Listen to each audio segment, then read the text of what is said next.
अगली खबर है लिम्बड़ी से, जहां सुरेंद्रनगर जिला के चूड़ा हॉस्पिटल के डायलिसिस सेंटर में मरीजों को बहुत दिक्कतें हो रही हैं। ऐसा क्यों हो रहा है? आज मरीज बहुत तकलीफ उठानी पड़ती है। चूड़ा के हॉस्पिटल में डायलिसिस सेंटर में डायलिसिस के लिए आने वाले मरीजों को पिछले कुछ सालों से बहुत दिक्कतें हो रही हैं। मरीजों के मुताबिक वो रोजाना सुबह 7:30 बजे डायलिसिस के लिए सेंटर पहुंचते हैं, लेकिन हॉस्पिटल में बार बार बिजली जाने और मौजूद जनरेटर बंद होने की वजह से इलाज शुरू नहीं हो पाता है। जबकि मरीजों का आरोप है कि समय पर डायलिसिस न होने से उनकी सेहत पर बुरा असर पड़ता है। अगर डायलिसिस में देरी होती है तो शरीर में जहरीले तत्व जमा होते हैं, जैसे चक्कर आना, उल्टी आना, बहुत ज़्यादा थकान होना और ब्लड प्रेशर से जुड़ी दिक्कतें होती हैं। कुछ मामले में तो ये हालत जानलेवा भी हो सकती है। इस सेंटर में दूर दूर के गांव से मरीज इलाज के लिए आते हैं। लंबी दूर से आने के बाद भी सही समय पर इलाज न मिलने से मरीज बहुत गुस्सा हैं।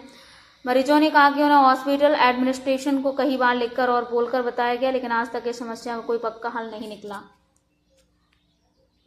मारू नाम कुलदीप ભૂદેશભાઈ, ગામ હું રામદેવગઢ, તાલુકો ચૂડા, જિલ્લો સુરેન્દ્રનગરથી આવું છું। ચૂડા ખાતે CHCમાં હું છેલ્લા 4 વર્ષથી ડાયાલિસિસ કરાવું છું અને ડાયાલિસિસમાં પાણીની સુવિધા PGCL દ્વારા લાઇટનું તકલીફ રહે છે અને જનરેટર બંધ હાલતમાં પડ્યું છે અને 10 દિવસથી તો ચાલુ નથી થતું અને નવું લાવવા સરકારને વિનંતી કરું છું। અને ડાયાલિસિસ સમયસર ન થાય તો અમને ચક્કર, ઉલટી, ઝાડા, શરીરમાં સોજા ચડી જશે અને ઘણી બધી તકલીફો થાય છે અને ડાયાલિસિસમાં 24 કલાક વીજળી જરૂરી હોય છે। એવી સરકારને નમ્ર વિનંતી કરું છું કે ડાયાલિસિસમાં કોઈ તકલીફ ન થાય એવી નમ્ર વિનંતી। મારું નામ વસવેલિયા શામજીભાઈ જગદીશભાઈ છે। હું બોરાણાનો છું અને તાલુકો લીંબડી, જિલ્લો સુરેન્દ્રનગર। ચૂડા CHCમાં છેલ્લા 2 વર્ષથી હું ડાયાલિસિસ કરાવું છું। તો અમને અહીંયા ઘણી બધી તકલીફ પડે છે, જેમાંની છે PGCLની લાઇટ માટે।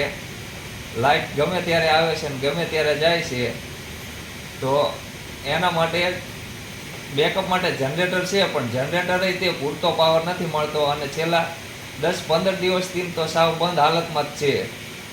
તો વહેલામાં વહેલી તકે અમારી અપીલ છે કે વહેલામાં વહેલી તકે જનરેટર નવું મૂકાવો તો અમને ડાયાલિસિસમાં તકલીફ ન પડે।